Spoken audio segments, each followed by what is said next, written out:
देश के सम्माननीय यशस्वी और जयस्वी प्रधानमंत्री जी आदरणीय नरेंद्र जी मोदी,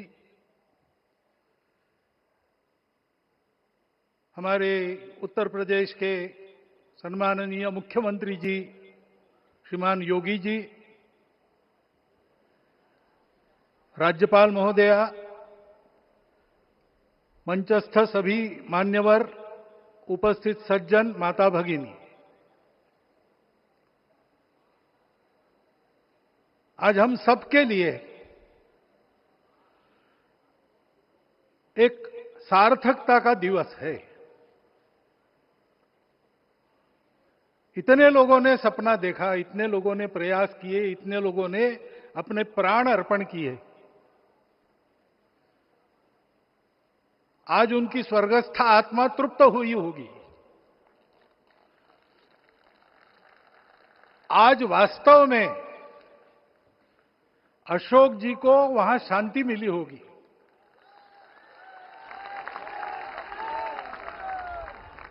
महंत रामचंद्र दास जी महाराज,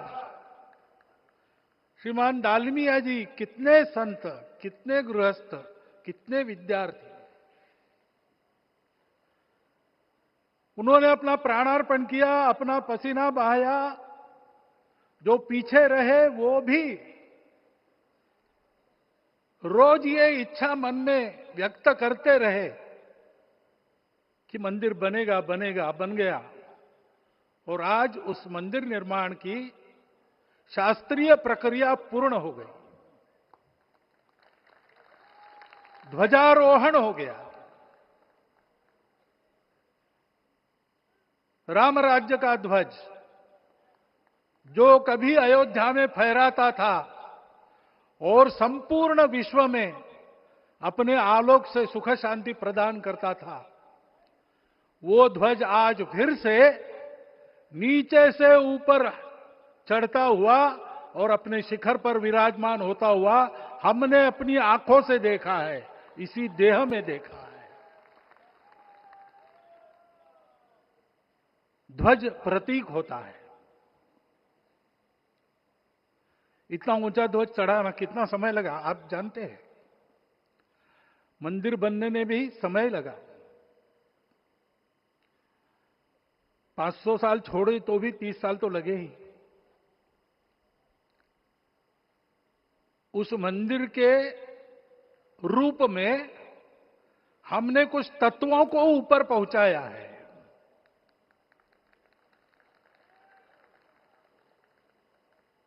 सारा विश्व जिससे ठीक चलेगा,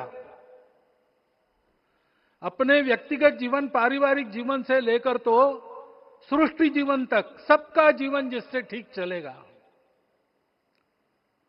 वो धर्म, उस धर्म का प्रतीक भगवा रंग, वह इस ध्वज का रंग है। ये धर्म ध्वज है। इस धर्म ध्वज पर रघुकुल का प्रतीक कोविदार वृक्ष है। वैसे रूप देखा जाए तो कचनार जैसे लगता है। और जो खोजी लोग हैं वो खोज कर कह रहे हैं कि मंदार और पारिजात दो वृक्षों का एक तरह से संकर है। दोनों वृक्षों के गुण, ये दोनों वृक्ष देव वृक्ष कहलाते हैं। दो देव वृक्षों के गुणों का समुच्चय ये वृक्ष है। और ये वृक्ष उस रघुकुल की सत्ता का प्रतीक है। वो सत्ता वृक्ष से व्यक्त होती है, जिसके बारे में कहा गया, छायाम अन्यस्य कुर्वन्ति तिष्ठन्ति स्वयं आतपे। सबके लिए छाया देते हैं, स्वयं धूप में खड़े रहकर। फलान्यपि परार्थाय, फल स्वयं उगाते हैं, दूसरों के लिए बांट देते हैं। वृक्षा सत्पुरुषा इव, वृक्ष सत्पुरुष होते हैं।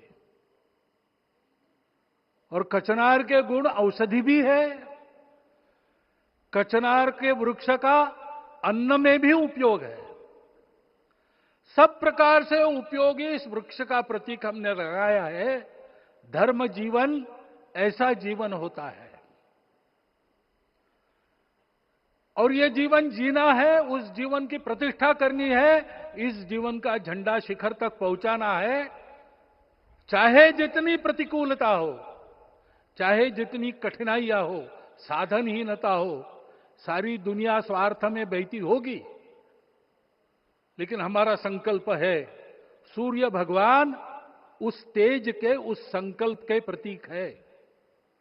उनके रथ का एक ही चक्र है। 4 चाक वाली गाड़ियां भी एक्सीडेंट करती है, तो एक चक्र चलाना है, और रास्ता खराब भी नहीं, रास्ता है ही नहीं। अधांतर में चलो रथस्य एकम चक्रम।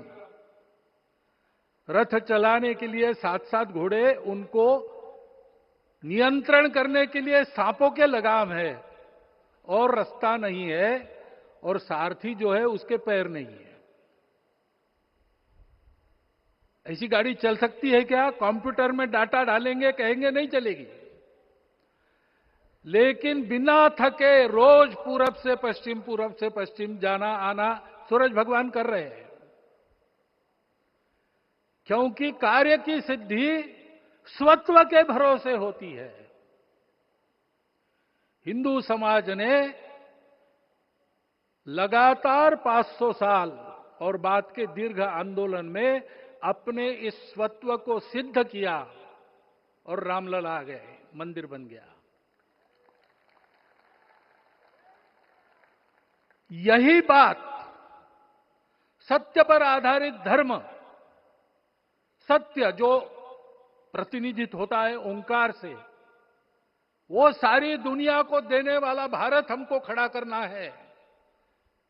हमारे इस संकल्प का प्रतीक यह राम मंदिर, उसकी प्रक्रिया आज हमने पूरी कर ली है।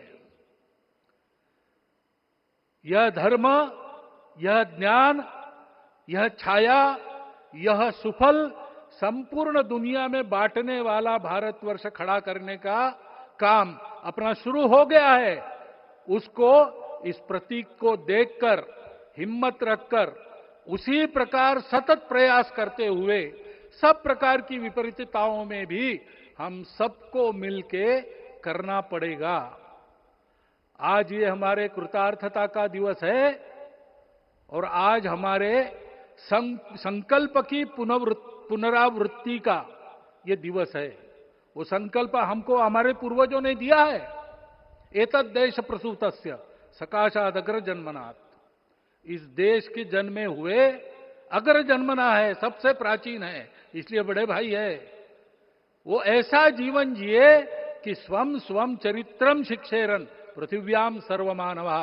पृथ्वी के सर्व मानव अपने अपने चरित्र की शिक्षा, जीवन की विद्या भारतवासियों से सीखे।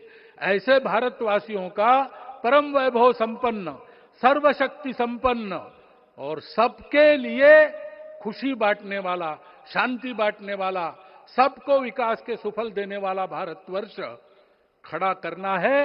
ये विश्व की अपेक्षा है, हमारा कर्तव्य है। मंदिर में श्री रामलला विराजमान है, उनका नाम ले और इस कार्य की गति हम बढ़ाए।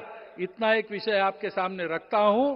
जैसा सपना देखा था उन लोगों ने, रामदास स्वामी ने कहा था, स्वप्नी जे देखिले रात्रि ते ते तैसे ची हो तसे। ऐसा सपना उन्होंने देखा था, बिल्कुल वैसा। और मैं कहूं कि उन्होंने जो सपना देखा था उससे भी अधिक भव्य और अधिक सुंदर ये मंदिर बन गया है। हमारे हृदय में वो निश्चय का सृजन करे, तपस का सृजन करे। ये शुभकामना मैं आप सबको देता हूं और मेरे शब्दों को विराम देता हूं।